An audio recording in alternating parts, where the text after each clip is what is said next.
It is the most common phrase in the modern home. It is uttered 10 million times a day across the globe, usually as a coat is being hung or a bag is being dropped. How was your day? It is a question born of good intentions, yet it has become the graveyard of intimacy.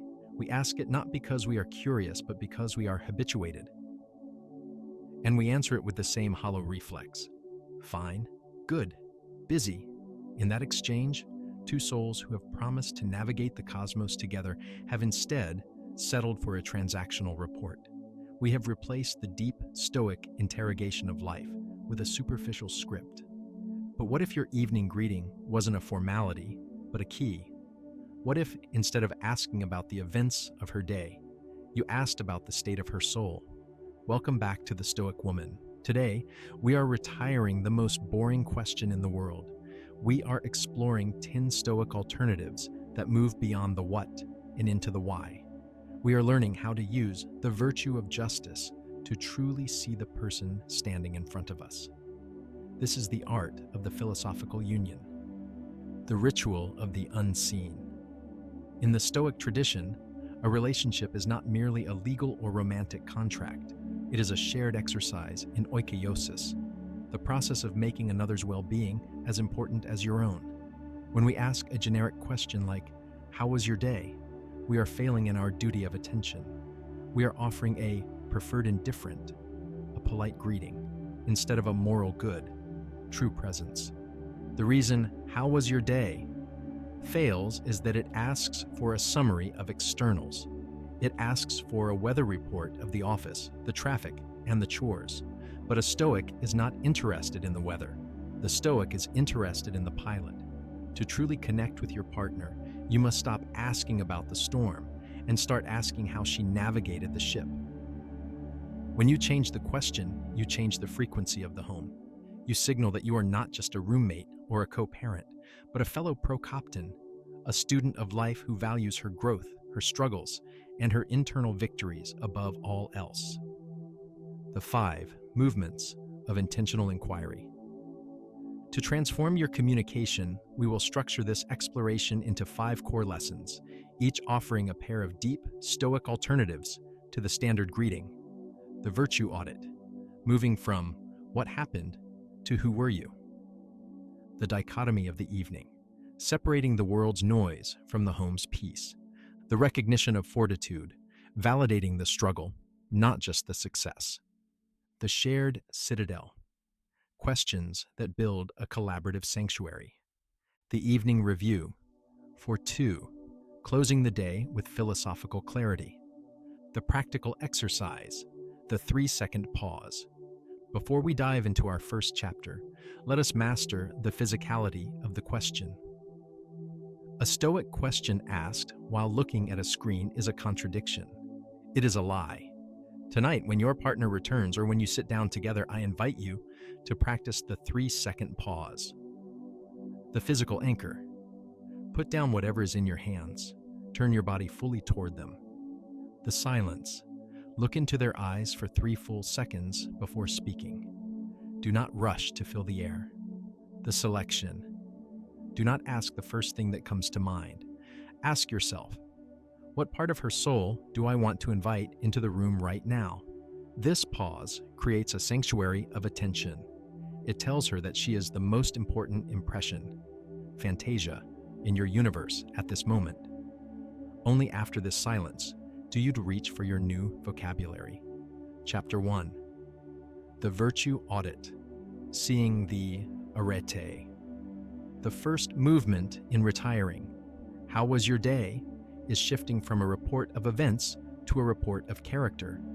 In Stoicism, the only true good is arete, excellence or virtue.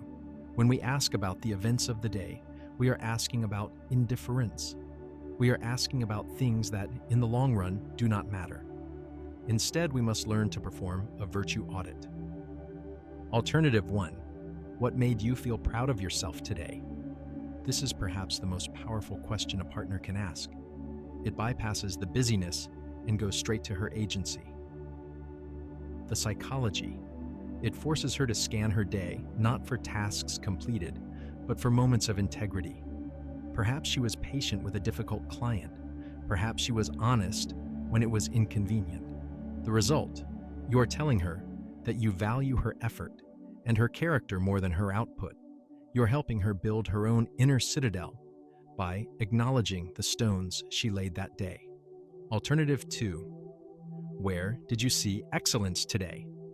In yourself or in others? This broadens the scope to the world around her. It encourages prosos, mindfulness. The psychology.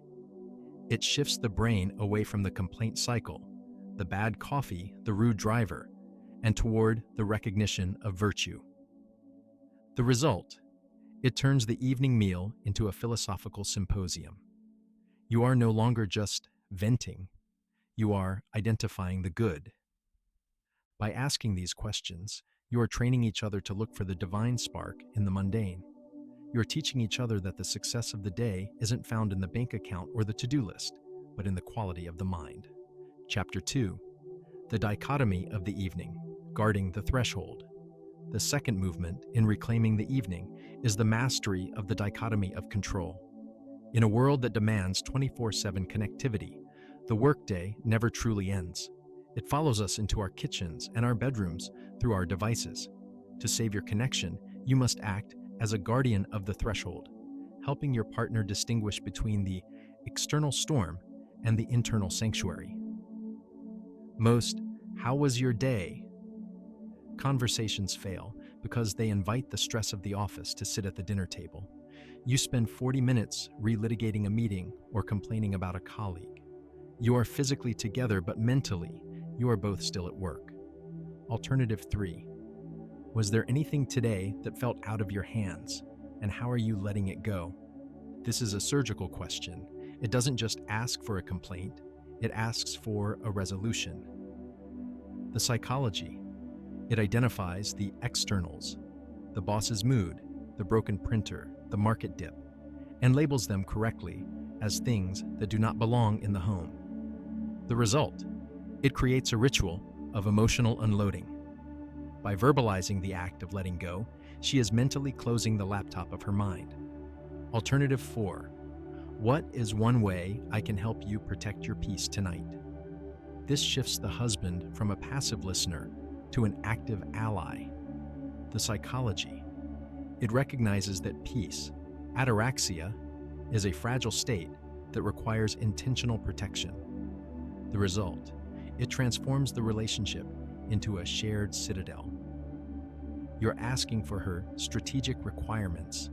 Does she need 20 minutes of silence, a walk, to delegate the evening's chores? You are exercising social oikiosis by treating her peace as your own duty. Chapter 3. The recognition of fortitude. Honoring the struggle. Modern culture prizes success and results, but Stoicism prizes fortitude, Andrea. In many relationships, we only celebrate the wins, the closed deal, the praise from a boss. But the most profound moments of a human life are often the invisible battles, fought in the quiet of the mind. If you only ask about the good parts of her day, you're only seeing half of her soul. To deeply connect, you must honor the resistance. Alternative 5. What was the most difficult moment today, and how did you meet it? Notice the phrasing. How did you meet it? Not, how did you solve it? The psychology. Sometimes the meeting is just showing up despite the anxiety. Sometimes it is staying silent when one wants to scream. This acknowledges that the struggle itself is the gymnasium where her soul is being tempered. The result, it validates her strength. You are telling her, I see the weight you are carrying, and I admire the way you are carrying it. This builds a deep, silent respect that "how was your day?" can never touch. Alternative 6. Where did you have to practice the most temperance today?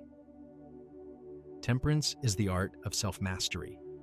In a modern office or social setting, this usually means managing anger, frustration, or the urge to procrastinate. The psychology. This invites her to share the internal victories that no one else saw. The result, it frames her day as a series of moral triumphs. When she describes how she stayed calm in a crisis, she isn't just venting, she is reporting from the front lines of her own character development. Chapter 4, The Shared Citadel, Building the Sanctuary. A Stoic marriage is a symphony of reason. It is two people helping each other reach eudaimonia, flourishing. To do this, your evening inquiries must move toward collaboration. You are not just two individuals living parallel lives. You are a single unit navigating the world. Alternative 7. What is currently weighing on your mind that I can help you analyze? Stoics believe that pathos, distress, is often caused by false judgments. By offering to help her analyze, you are offering your logic to assist hers. The psychology. This moves the conversation from emotional dumping to philosophical inquiry. You aren't just fixing it, you're looking at the problem together through the lens of reason. The result. It reinforces the idea that the citadel of your home is a place where problems are disassembled and understood rather than just suffered. Alternative 8. What was the most important thing you focused on today? This question helps her recalibrate her priorities. In a performance culture, everything feels like a priority. This question acts as a Stoic filter. The psychology. It separates the busyness from the meaningful. The result. It reminds her of her own telos, goal. It helps her remember why she is doing the work in the first place, shifting her focus from the treadmill back to the path. Chapter 5. The Evening Review for 2. Harmonizing the Souls. The final movement in retiring. How was your day? Is the transition from individual reflection to symphonic reflection. In the private lives of the great Stoics, the evening was a time of epilogismos, a retrospective audit of the day's events. When practiced alone, it is a tool for self-mastery. When practiced as a couple, it becomes a tool for concordia, the Stoic ideal of a harmonious, unified marriage. By ending the day with a shared philosophical inquiry, you ensure that you are not growing apart in the silence of your own struggles. You are aligning your maps of the world. You are making sure that the inner citadel of your marriage is stronger tonight than it was this morning. Alternative 9. If you could redo one moment from today with more wisdom, what would it be? This is a vulnerable, high-trust question. It moves away from the performance of being a perfect partner and into the reality of being a human in progress. Prokopton. The psychology. It removes the sting of regret by framing mistakes as data for wisdom. The result, it creates a culture of non-judgmental growth. When she tells you where she faltered and you listen with Stoic equanimity, you are building a bond that is arrow-proof. You are saying, I love the person you are becoming, including the parts that are still under construction. Alternative 10. What is one thing you learned about yourself or the world today? This is the ultimate Stoic exit from the day. It treats the last 12 hours not as a series of chores, but as a curriculum. The psychology. It reinforces the idea that life is a school. Even a bad day at work can yield a good lesson in patience or perspective. The result, it ends the evening on a note of epistemic humility. You are both students. You are both learning. You are both moving toward the light of reason together. The final synthesis, beyond the script, we have dismantled the hollow shell of how was your day and replaced it with a toolbox of intentionality. We have moved from the virtue audit to the threshold guard, from the recognition of fortitude to the collaborative analysis, and finally to the shared evening review. But remember, Stoicism is not about the words. It is about the prohairesis, the intention behind the words. You can ask the most profound philosophical question in the world, but if you're looking at your phone while you ask it, you're still practicing the death of connection, the legacy of the Stoic Union. A marriage built on "How was your day?" is a marriage built on the surface of the water. It will be tossed by every wave of misfortune. But a marriage built on these 10 alternatives is a marriage built on the seabed. It is deep, it is quiet, it is immovable. By choosing to see her arete, the virtue, and protect her ataraxia, peace, you are doing more than just being a good husband. You are being a Stoic ally. You are fulfilling the highest calling of a relationship, to be a mirror that reflects the other person's best self back to them. Retire the generic. Embrace the specific. Stop asking about the day and start asking about the soul. I hope you enjoyed the video. Watch the next one here.